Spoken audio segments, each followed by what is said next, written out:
She was only 17 years old, but she had already endured a lot of pain and hardship in her life. Patricia Moreno, or Tricia as her friends called her, was a foster child who had been abused and neglected by her biological parents. She had been in and out of different homes, schools, and programs, trying to find some stability and love. She had dreams of becoming a nurse or a teacher, and she was working hard to graduate from high school. But on June 20, 1991, her life was cut short by a single bullet to the head. It was a warm summer night, and Tricia was staying at her foster mother's apartment in Malden, Massachusetts. She shared the third-floor unit with her foster mother, her two foster sisters, and one of their boyfriends, Rodney Daniels. Daniels was a 20-year-old man who had a history of violence and drug use. He had been dating one of Tricia's foster sisters for a few months, and he often slept over at the apartment. Tricia didn't like Daniels. She felt uneasy around him, and she had good reasons too. A month before her death, she had told her biological mother that Daniels had threatened her with a gun. He had also made unwanted sexual advances towards her, and he had been jealous of her friendship with another boy. Tricia wanted to get away from him, but she didn't have many options. That night, Tricia decided to go out for a smoke on the fire escape outside the apartment. She grabbed a pack of cigarettes and a lighter from her room and walked through the living room where Daniels was sleeping in an armchair. She opened the door to the fire escape and stepped outside. She lit a cigarette and took a drag, enjoying the fresh air and the view of the street below. She didn't hear the door open behind her. She didn't see the gun pointed at her head. She didn't feel the trigger being pulled. She only heard two loud bangs, and then everything went black. The sound of the gunshots woke up Daniels and the others in the apartment. They ran to the fire escape and saw Tricia lying on the metal grate, bleeding from a wound in her temple. She was still alive, but barely. Her foster mother called 911 and begged for help. The police and paramedics arrived within minutes, but it was too late. Tricia died at the hospital later that day. The police launched an investigation into Tricia's murder, but they faced many challenges. There was no weapon or casing found at the scene, and there was no sign of forced entry or robbery. The only witnesses were Daniels and the other occupants of the apartment, who all claimed they didn't know who shot Tricia or why. They said they heard the gunshots, but didn't see anything. The police suspected that Daniels was involved in Tricia's death, but they didn't have enough evidence to arrest him. They learned that he owned several handguns around the time of the murder, and that he had behaved aggressively towards Tricia in the past. They also found out that he had fled to Georgia shortly after the shooting, where he had relatives and friends. But none of this was enough to prove his guilt beyond a reasonable doubt. The case went cold for decades, leaving Tricia's family and friends without closure or justice. In 2020, however, things changed. The Middlesex District Attorney's Office reopened Tricia's case as part of their cold case unit, hoping to find new leads or clues that could solve the mystery. They revisited the crime scene and reconstructed Tricia's position on the fire escape when she was shot. They determined that the bullet's trajectory matched with someone standing in the doorway of the apartment where Daniels had been sleeping that night. They also interviewed a neighbor who had seen Tricia on the fire escape moments before she was killed. He said he heard two shots and looked through his window, where he saw Tricia gasping for air on the grate. He also saw a man standing over her body, looking down at her with a gun in his hand. He described the man as being tall, thin, dark-skinned, and wearing a white t-shirt and jeans. He said he recognized him as Daniels. With this new evidence, the police were able to track down Daniels in Georgia and arrest him for Tricia's murder. He was extradited to Massachusetts and indicted by a grand jury on first-degree murder charges. His trial began in August 2023, almost 32 years after Tricia's death. The prosecution presented their case against him using witness testimonies, forensic analysis, ballistics reports, and Daniels' own confession to a friend that he had killed Tricia because she had rejected him. The defense tried to cast doubt on Daniels' guilt, arguing that he was mentally ill and had made false statements under pressure from the police. They also suggested that there were other possible suspects, such as Tricia's biological father, who had a history of abusing her and had threatened to kill her. The jury deliberated for 2 days, weighing the evidence and the arguments. They reached a unanimous verdict, guilty of first-degree murder. Daniels showed no emotion as the judge sentenced him to life in prison without parole. He was escorted out of the courtroom in handcuffs, never to see the outside world again. Tricia's family and friends were relieved and grateful for the verdict. They hugged each other and cried tears of joy and sorrow. They thanked the prosecutors and the police for their hard work and dedication. They said they finally felt some peace and closure after so many years of pain and uncertainty. They also said they would never forget Tricia, who was taken from them too soon. They remembered her as a kind, smart, beautiful girl who had a bright future ahead of her. They said they hoped that her story would inspire others to never give up on seeking justice for their loved ones. They said they loved her, and they missed her. She was Patricia Moreno, and this was her story.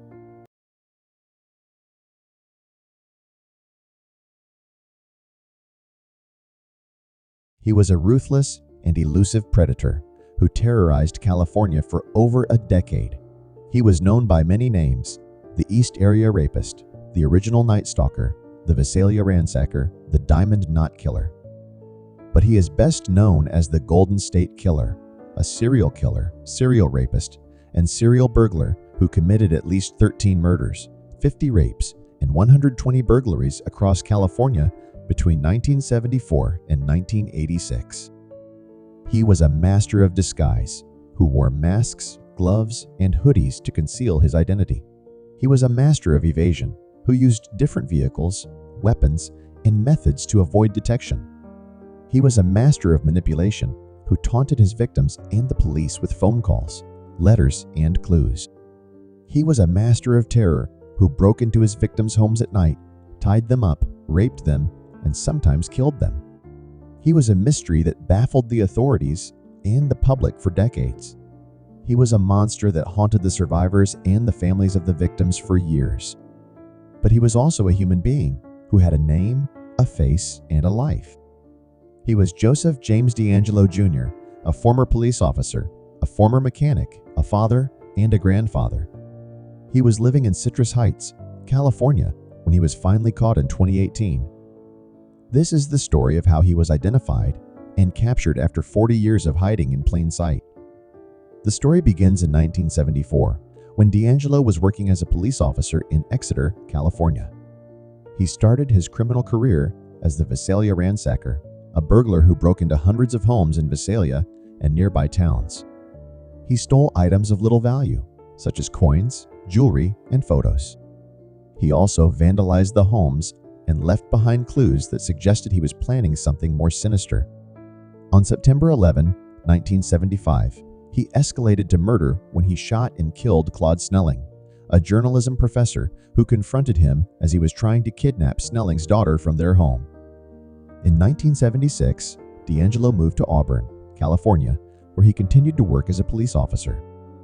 He also began his spree as the East Area Rapist, a rapist who targeted women and couples in their homes in the eastern part of Sacramento County. He would break into their homes at night while they slept, blindfold them with towels or shoelaces, tie them up with ropes or cords, rape them repeatedly, and then flee. He sometimes called his victims before or after the attacks to threaten them or mock them. He also left behind messages on walls or notes that said things like "I will kill again" or "Merry Xmas." In 1978, he killed for the second time when he shot and killed Brian and Katie Maggiore, a young couple who encountered him while walking their dog in Rancho Cordova.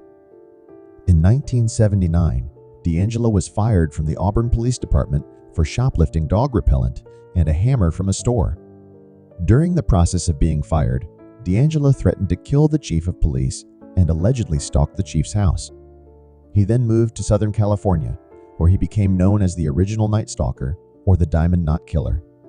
He continued to rape and murder women and couples in their homes in Santa Barbara County, Ventura County, Orange County, and Los Angeles County. He used different weapons, such as knives or guns, to kill his victims.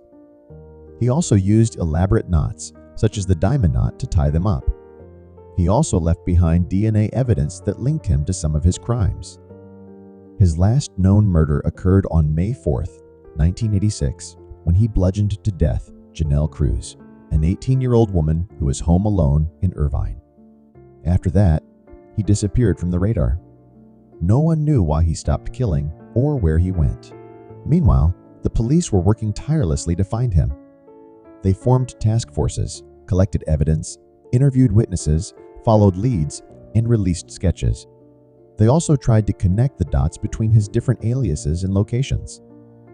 But they faced many challenges. There was no national database for DNA or fingerprints at the time. There were no witnesses who saw his face clearly. There were no suspects who matched his description or profile.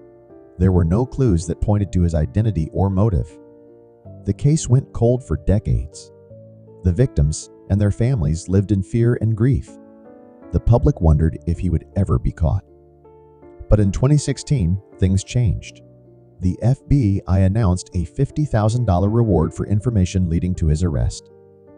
They also launched a nationwide campaign to raise awareness about his crimes. They released new sketches, new profiles, new podcasts, and new websites. They asked for anyone with any information to come forward. They also used a new technique called genetic genealogy, which involves comparing the DNA of an unknown suspect with public databases of people who have voluntarily submitted their DNA for genealogical purposes. This way, they can identify potential relatives of the suspect and narrow down their search. They found a match between his DNA and a woman who lived in Oregon. She was the third cousin of the suspect. They contacted her and asked for her cooperation. She agreed to help them and provided them with information about her family tree. They traced his lineage back to two great-great-great-grandparents who had lived in the 1800s. They then built a family tree of their descendants and looked for possible suspects who fit the criteria. They narrowed it down to 6 men, one of them being Joseph James DeAngelo Jr. They decided to obtain DeAngelo's DNA and compare it with the suspect's DNA. They followed him around until he discarded a tissue in a trash can. They collected it and sent it to a lab for analysis. They got a match. They had finally found the Golden State Killer. They arrested DeAngelo on April 24, 2018, outside his home in Citrus Heights. He was charged with 13 counts of murder and 13 counts of kidnapping. He also admitted to dozens of rapes and burglaries that he could not be charged with due to the statute of limitations. On the evening of April 24, 2018, Sacramento County Sheriff's deputies arrested DeAngelo in the side yard of his Sacramento home. He was charged with 8 counts of first-degree murder with special circumstances. On May 10, the Santa Barbara County District Attorney's Office charged DeAngelo with 4 additional counts of first-degree murder. DeAngelo made a confession of sorts after his arrest that cryptically referred to an inner personality named Jerry, who had forced him to commit the wave of crimes that ended abruptly in 1986. According to Sacramento County Prosecutor Thean Ho, DeAngelo said the following to himself while alone in a police interrogation room after his arrest in April 2018, "I didn't have the strength to push him out. He made me. He went with me. It was like in my head. I mean, he's a part of me. I didn't want to do those things. I pushed Jerry out and had a happy life. I did all those things. I destroyed all their lives. So now I've got to pay the price." Detectives ignored DeAngelo's initial requests to speak to an attorney, later citing a legal theory that this potential Miranda violation would be justified, with the understanding that prosecutors could not use the interview against the defendant in court. DeAngelo could not be charged with rapes or burglaries, as the statute of limitations had expired for those offenses, but he was charged with 13 counts of murder and 13 counts of kidnapping. DeAngelo was arraigned in Sacramento on August 23, 2018. In November 2018, prosecutors from 6 involved counties collectively estimated that the case could cost taxpayers $20 million and last 10 years. At an April 10, 2019 court proceeding, prosecutors announced that they would seek the death penalty, and the judge ruled that cameras could be allowed inside the courtroom during the trial. On March 4, 2020, DeAngelo offered to plead guilty if the death penalty were taken off the table, which was not accepted at the time. On June 29, 2020, as part of a plea bargain to avoid the death penalty, D'Angelo pleaded guilty to 13 counts of first-degree murder and special circumstances, including murder committed during burglaries and rapes, as well as 13 counts of kidnapping. On August 21, 2020, D'Angelo received multiple consecutive life sentences without the possibility of parole. D'Angelo offered a brief apology after listening to days of pre-sentencing victim impact statements. "I've listened to all your statements, each one of them, and I'm truly sorry to everyone I've hurt." In November 2020, D'Angelo was transferred to the North Kern State Prison. As of February 2021, D'Angelo is incarcerated in protective custody at California State Prison, Corcoran. D'Angelo committed most of the offenses while he was married and raising a family. Neither his wife nor his children ever suspected he was committing serious crimes. His eldest daughter thought he was the perfect father, while his wife believed all his reasons for being away from home. He was the Golden State Killer. His name is now known as Joseph James D'Angelo Jr., and this was his story.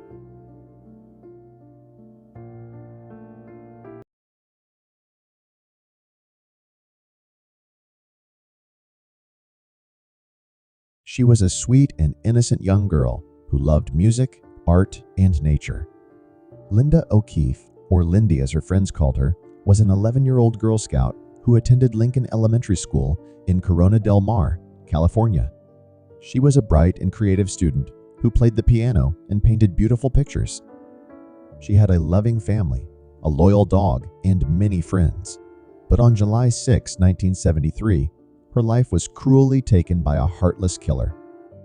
It was a Friday afternoon, and Linda had just finished her summer school classes. She was looking forward to going home and playing with her dog, Thumper. She usually rode her bike to and from school, but that day she had left it at home because it had a flat tire. She decided to call her mother from the school office and ask for a ride, but her mother was busy running errands and couldn't pick her up right away. She told Linda to wait for her at the school or walk home with a friend. Linda chose to walk home alone. She never made it home. Her body was found the next day by a man who was searching for frogs in the Back Bay area of Newport Beach. She was lying in the weeds near a ditch, about 100 feet from the road. She had been strangled with a cord and left there like trash. Her clothes were torn and dirty, and her face was bruised. The police launched an investigation into Linda's murder, but they faced many challenges. There was no DNA technology at the time, and the fingerprints found on Linda's body and clothes did not match anyone in their database. There were no witnesses or suspects, and the motive was unknown. The only clue they had was a sketch of a man who had been seen talking to Linda near the school that day. He was described as being in his mid-20s or early 30s, with curly blonde hair and blue eyes. Linda's murder shocked and saddened the community. She was mourned by her family, friends, classmates, and teachers. She was buried in Pacific View Memorial Park in Corona del Mar, wearing her favorite dress and necklace. Her mother said she looked like an angel. Linda's case remained unsolved for decades. Her family never gave up hope, but they also never got any answers or justice. In 2018, however, things changed. The Newport Beach Police Department reopened Linda's case as part of their cold case unit, hoping to find new leads or evidence that could solve the mystery. They revisited the crime scene and re-examined the evidence with the latest technology. They were able to extract a DNA profile of the killer from the blood found on Linda's dress. They also used a new technique called genetic genealogy, which involves comparing the DNA profile of an unknown suspect with public databases of people who have voluntarily submitted their DNA for genealogical purposes.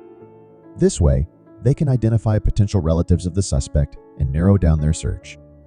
They found a match between the killer's DNA and a woman who lived in Nevada. She was a second cousin once removed of the killer. They contacted her and asked for her cooperation. She agreed to help them and provided them with information about her family tree. They traced the killer's lineage back to two brothers who had lived in Iowa in the late 1970s. One of them was James Allen Neal, a 72-year-old man who owned a trucking company in Colorado. He had no criminal record or connection to Linda. They decided to obtain Neal's DNA and compare it with the killer's DNA. They followed him around until he discarded 2 drinking straws in public places. They collected them and sent them to a lab for analysis. They got a match. They had finally found Linda's killer. They arrested Neil on February 19, 2019, exactly 45 years and 7 months after Linda's murder. He was charged with murder in the first degree with special circumstances of kidnapping during the commission of murder and lewd acts upon a child under 14. He denied any involvement in Linda's death, but he could not explain how his DNA was found on her dress. He was extradited to California and indicted by a grand jury on March 15, 2019. His trial began in January 2020, more than 46 years after Linda's murder. The prosecution presented their case against him, using witness testimonies, forensic evidence, DNA analysis, and genetic genealogy. They argued that Neil had seen Linda walking home from school that day and became obsessed with her. They said that he followed her in his car and offered her a ride. They said that he took her to the Back Bay area and raped her in his car or at another location. They said that he strangled her with a cord and left her body in the weeds. They said that he fled the scene and hid his crime for decades.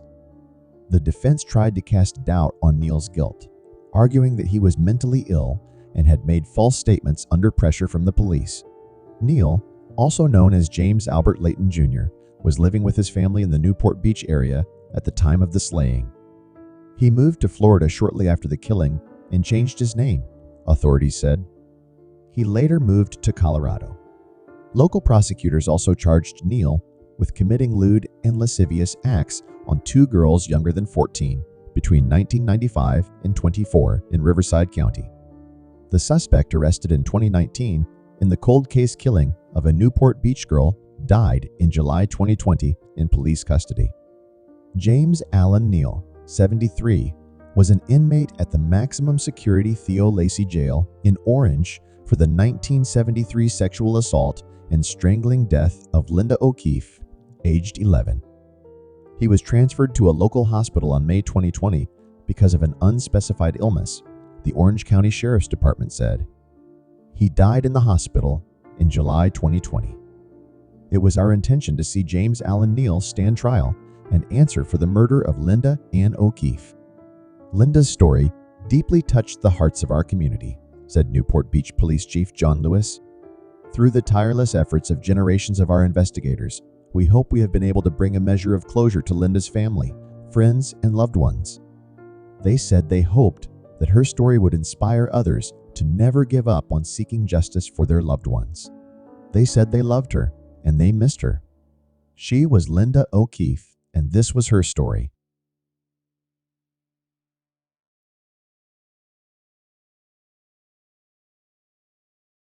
It was a sunny morning in May 1979, and Eton Pates was excited to walk to the school bus stop by himself for the first time. He was 6 years old, and he felt like a big boy. He kissed his mother goodbye and left his apartment in Soho, carrying a blue bag with his favorite toy cars. He wore a blue cap and a blue jacket with his name on it. He never made it to the bus stop. His parents, Stanley and Julie Pates, became worried when he didn't come home from school that afternoon. They called the police and reported him missing. They also called their neighbors and friends, hoping that someone had seen him or knew where he was. But no one had any clue. The police launched a massive search for Eton, involving hundreds of officers, volunteers, dogs, helicopters, and posters. They combed the streets, the parks, the subway stations, and the nearby river. They interviewed witnesses, suspects, and sex offenders. They checked every possible lead and tip. But they found no trace of Eton. Tun's disappearance shocked and saddened the nation. He became one of the first missing children to have his photo appear on milk cartons, hoping that someone would recognize him and bring him home.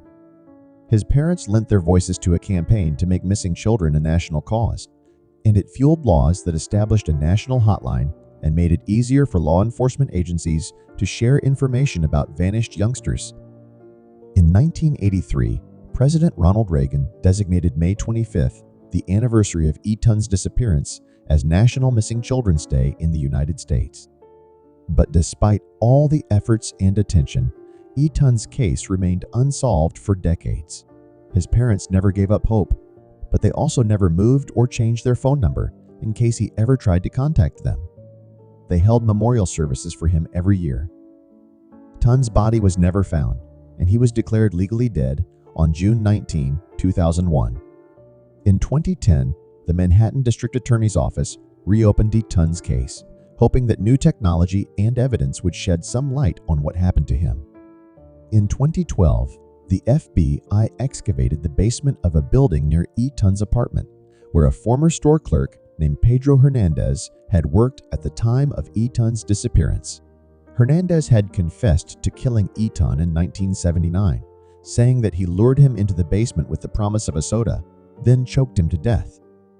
Hernandez said that he later threw Tun's remains into the garbage.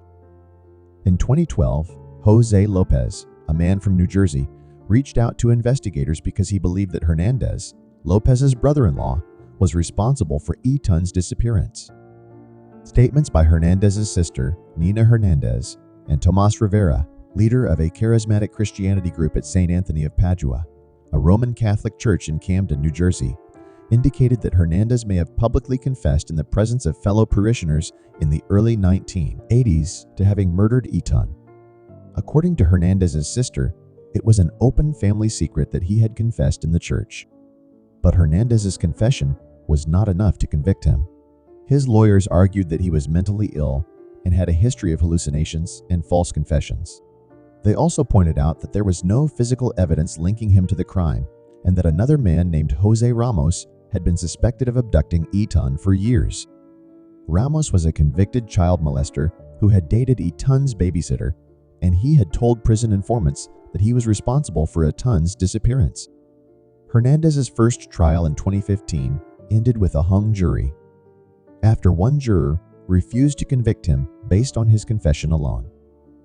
His second trial in 2016 lasted for 4 months and involved dozens of witnesses, experts, and emotional testimonies from Tun's parents and brother. The prosecution argued that Hernandez's confession was consistent with the facts of the case and that he had shown remorse and guilt over his actions. The defense maintained that Hernandez was a delusional man who had been coerced by the police into confessing to a crime he didn't commit. On February 14, 2017, Hernandez was found guilty of kidnapping and felony murder. Sentencing was scheduled on February 28, with Hernandez facing 25 years to life in prison. However, Hernandez's attorneys were granted a delay in order to challenge the verdict, and no new sentencing date was set. On April 18, 2017, Hernandez was sentenced to life in prison with the possibility of parole after serving at least 25 years. Tun's father, Stanleykpatz, thanked the jury for their decision and said that he finally felt some closure after nearly 38 years of agony.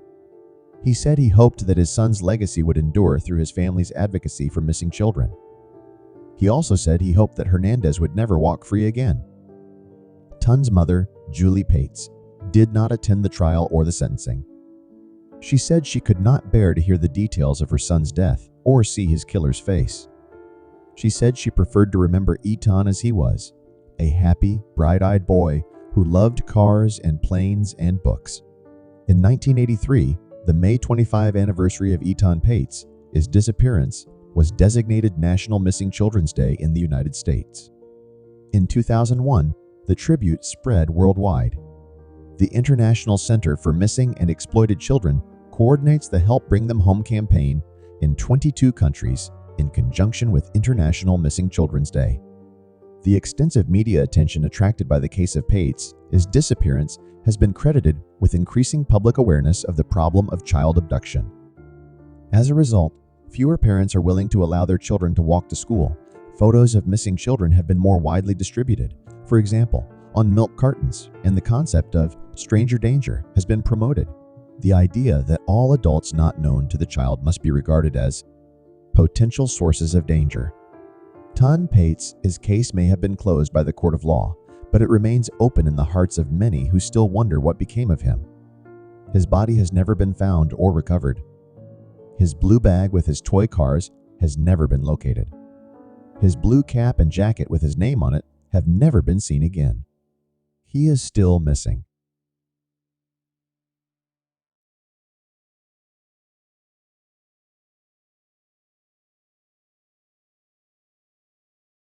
Thank you, and I hope you enjoyed the story. Don't forget to subscribe to my channel.